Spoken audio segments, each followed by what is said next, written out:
Hey guys, welcome back to Respawn PC. I'm Dunk, and I'm here today to start a new series, a new playlist. I already have real minimum requirement and proposed minimum requirement as a playlist, which run quite well for a beginner channel. I also have the laptop refurbishing playlist, which I didn't touch in months, but this one I want to be the how I get my parts playlist, because I have a bunch of GPU, a bunch of CPU, motherboard, and all this kind of PC parts. I'm just going to make a playlist showing you how I pick my parts, cleaning process, testing. I'm far from the level of Tech Yes City with Brian, but I need to start somewhere. Also going to try to upload more regularly. So for the first video of that series, it will be a Zotac 1050 Ti 4GB that I picked up on Kijiji, or if you prefer, the Craigslist of Canada. The guy listed at 60 Canadian, which is about 44 US dollar, and I negotiated down to 50 Canadian, so about 37 US dollar. It is a really good price. If you look at eBay USA, it's about 3 times that price, 89, 133, 180. But when the guy gave me the card, I know why it was the price so low. Not because it was not working, the card is functional. But oh my god, the gunk of a smoking person in it is awful. So you've guessed it,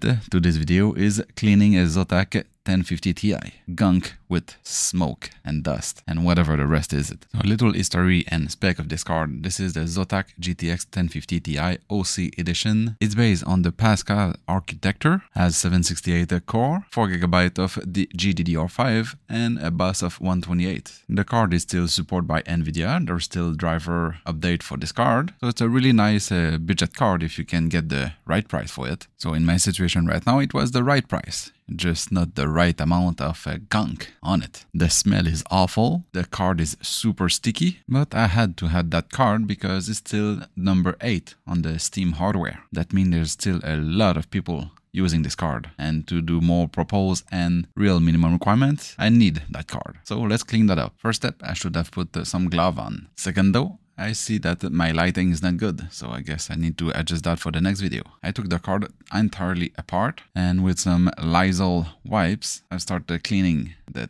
dirt, junk, gunk, whatever is stuck in there. Then I noticed when I removed the fan from the card, I rip off the plastic thingy thing that is holding the cable to the card, but that's an easy fix with some hot glue. Then while cleaning the fan, I broke one of the blade. Yay! I can probably replace the fan with a used one from eBay at between $5 to $10, but I'm not going to resell that card, so I don't care. But it was really hard to clean. The card, the gunk, the junk, the dust, the whatever is in there was stuck hard. Even the liquid from the Lysol wipes was not sinking into it to dislodge all those gunk. And I don't have a hypersonic cleaning machine like Brian from Tech Yes City that will have help a lot, at least for this card. The video is on speed up, but it took me about 25 minutes to entirely clean that card and to break it also. But hey, at least now I have a 1050 Ti 4GB to test more game. Just a little bit sad that I broke one of the blade, and even after reassembling the card, I find the card was still a bit sticky from all that gunk. So I've cleaned again off camera until at least no more sticky and